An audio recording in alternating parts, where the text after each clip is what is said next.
Salam alaikum wa rahmatullahi wa barakatuh. Continuons donc ensemble cette chronique sur la vie du prophète Mohammed sallallahu alayhi wa sallam.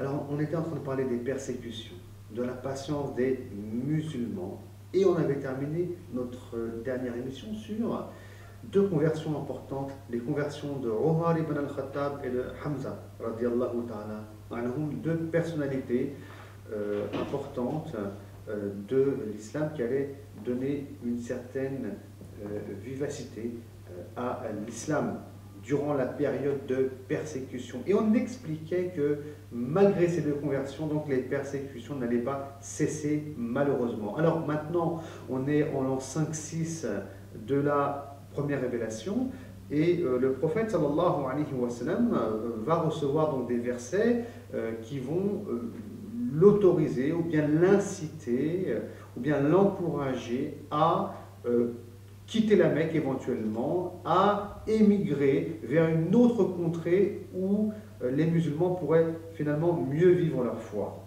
Parmi ces versets, on a le verset 10 de la sourate 39 où Dieu dit « À ceux qui auraient fait le bien en ce bas monde, une bonne récompense leur est destinée et la terre de Dieu est bien vaste. Seuls les patients reçoivent leur salaire pleinement et sans compter. » Donc la terre de Dieu est bien vaste, dans le sens où vous, musulmans, vous n'êtes pas obligés de rester à la Mecque sous la persécution, mais vous pouvez quitter la Mecque et vivre, vous épanouir dans votre foi et votre spiritualité ailleurs qu'à la Mecque. Alors, le prophète sallallahu alayhi wa sallam va décider d'envoyer un groupe important en Abyssinie, c'est-à-dire en Éthiopie. Alors pourquoi l'Abyssinie? Pourquoi l'Éthiopie? Parce que le roi de la région qui est chrétien, le Négus, est quelqu'un de très juste. Et le prophète sallallahu alayhi wa sallam, à partir de ce critère, il va choisir d'envoyer ses hommes donc en Éthiopie. Donc il y a une première émigration qui est assez minime, et puis une seconde qui est beaucoup plus importante. Alors arrêtons-nous sur la seconde émigration qui a lieu d'ailleurs toujours en l'an 5-6 de la révélation. Donc ils sont bien accueillis ces musulmans qui vont être représentés par Ja'far, le cousin du prophète sallallahu alayhi wa sallam, mais les Mécois vont envoyer deux émissaires en Éthiopie et ces deux émissaires auront pour objectif d'attendrir le Négus et de faire le nécessaire pour que le roi d'Abyssinie les expulse et pour qu'il les renvoie, les musulmans, donc à la Mecque, afin qu'ils continuent à être persécutés.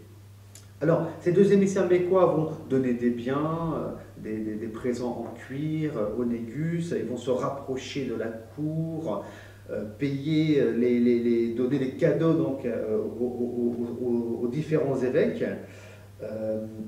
et ils vont vraiment pousser le Négus à renvoyer les musulmans. Mais alors le Négus, il va faire quoi? Il va convoquer les musulmans présents sur son sol.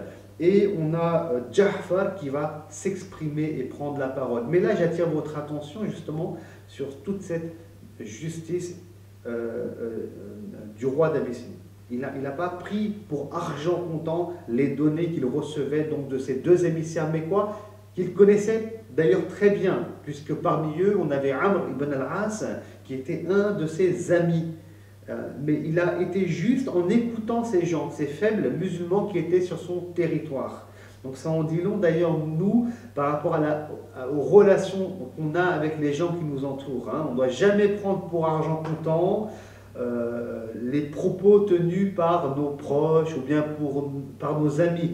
Il faut toujours aussi savoir interroger donc la personne concernée qu'on ne connaît pas, qui est peut-être calomniée, etc. Donc voilà, toujours écouter les deux parties, ça c'est un enseignement à mon sens important. Continuons donc. Ja'far est convoqué avec les musulmans, il prend la parole et il va dire, je souhaite ici lire un passage. Ô roi, nous étions un peuple plongé dans l'ignorance, jusqu'à ce que Dieu nous envoie un messager issu d'entre nos rangs, dont nous connaissions le lignage.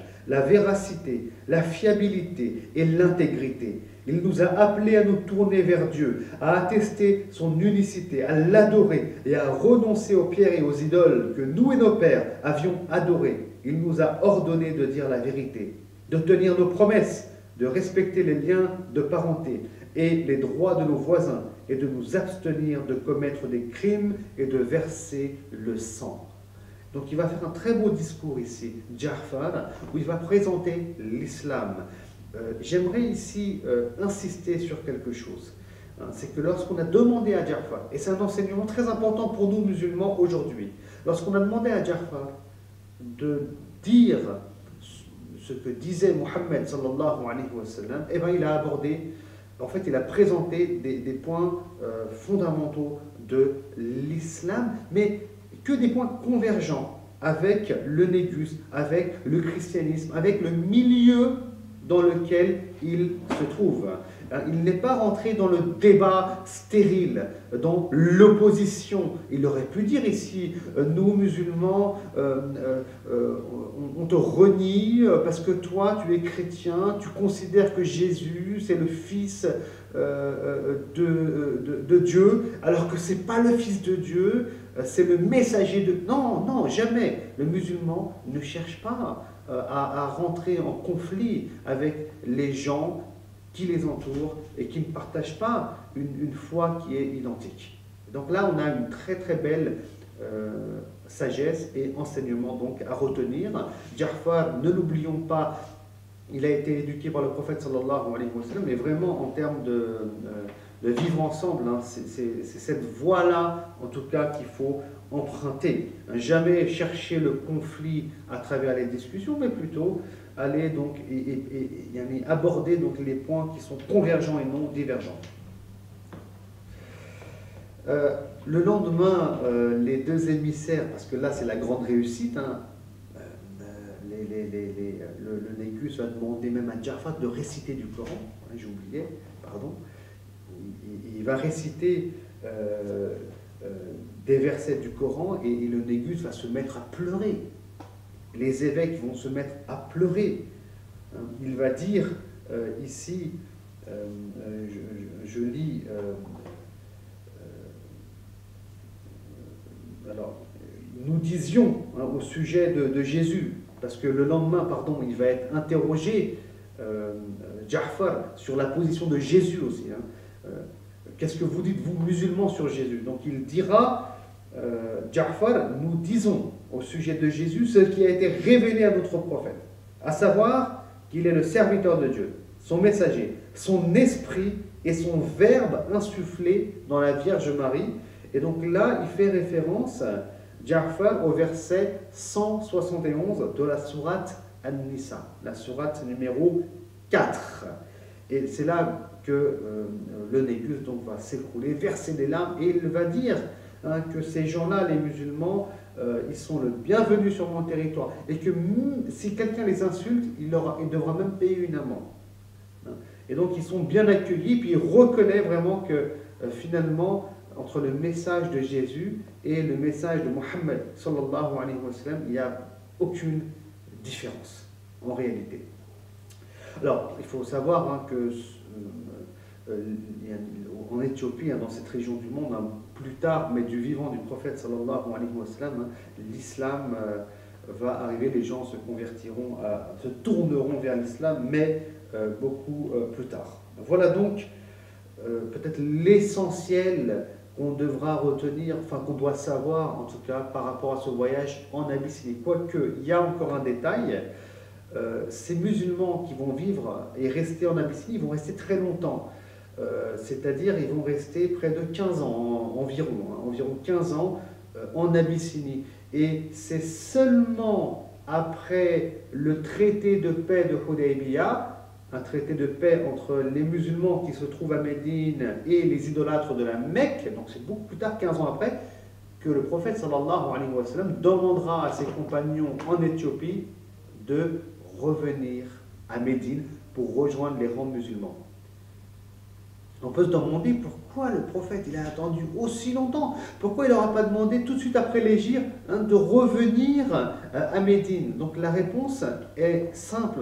C'est que le prophète sallallahu alayhi wa sallam va attendre qu'il y ait une fin des hostilités, va attendre que la paix soit garantie entre lui et ses ennemis qui ont toujours fait du tort aux musulmans, comme on a pu d'ailleurs l'observer dans nos précédentes interventions. Donc il a attendu vraiment que la paix soit instaurée et qu'elle devienne sûre pour rappeler les musulmans à Médine.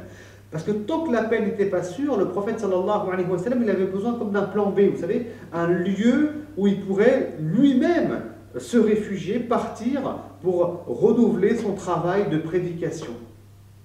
Il n'y avait aucune garantie que l'islam naîtrait à la Mecque. Peut-être que ça allait naître et se développer en Abyssinie. Peut-être que les musulmans devraient fuir la Mecque à cause des persécutions. Voilà, donc tant qu'il n'y avait pas de sécurité et de paix, il y avait cette base arrière, j'ai envie de dire, entre guillemets, en Abyssinie. Voilà donc ce qu'il en est donc du voyage en Abyssinie des compagnons du prophète sallallahu alayhi wa sallam. Alors maintenant, penchons-nous vers un autre thème, c'est celui de l'embargo économique et social, le boycott économique et social subi par les musulmans. C'est-à-dire que les persécutions ne suffisaient pas. Il y a eu beaucoup de négociations avec Abu Talib, le chef des Bani Hashim, qui protégeait le prophète, sallallahu alayhi wa sallam, pour que celui-ci le délaisse, l'abandonne, l'excommunie, ce qui permettrait aux Mécois de tuer le prophète, sallallahu alayhi wa sallam. Mais Abu Talib, non, insistait et continuait à défendre son neveu. Alors, les notables de la Mecque vont décider de boycotter économiquement, socialement, tout le clan des Bani Hashim, jusqu'à qu'Abu Talib craque et abandonne son neveu et le livre aux idolâtres qui pourraient ensuite le tuer. Ce boycott va durer 3 ans. 3 ans, de l'an 7 à l'an 10 de la révélation. 3 ans de souffrance. Les Bani Hashim vont se retirer de la Mecque. Ils iront vivre dans la périphérie mécoise. On entendra des cris d'enfants, des femmes pleurer durant la nuit tellement ils souffriront. Ils n'avaient pas de quoi manger. Ils mangeaient même des feuilles d'arbres, comme nous rapportent les historiens. 3 années de souffrance qui vont se terminer grâce à un petit groupe d'idolâtres de la Mecque qui vont plus pouvoir supporter cette injustice envers leurs concitoyens et qui vont se révolter. Et grâce à leurs efforts et grâce aussi à d'autres éléments sur lesquels je ne souhaite pas m'arrêter parce que ce sont des détails, ce boycott va prendre fin. Et vous voyez, dans toute société, il y a toujours des gens qui ne sont pas musulmans, mais qui sont proches des croyants, qui sont solidaires, parce qu'ils voient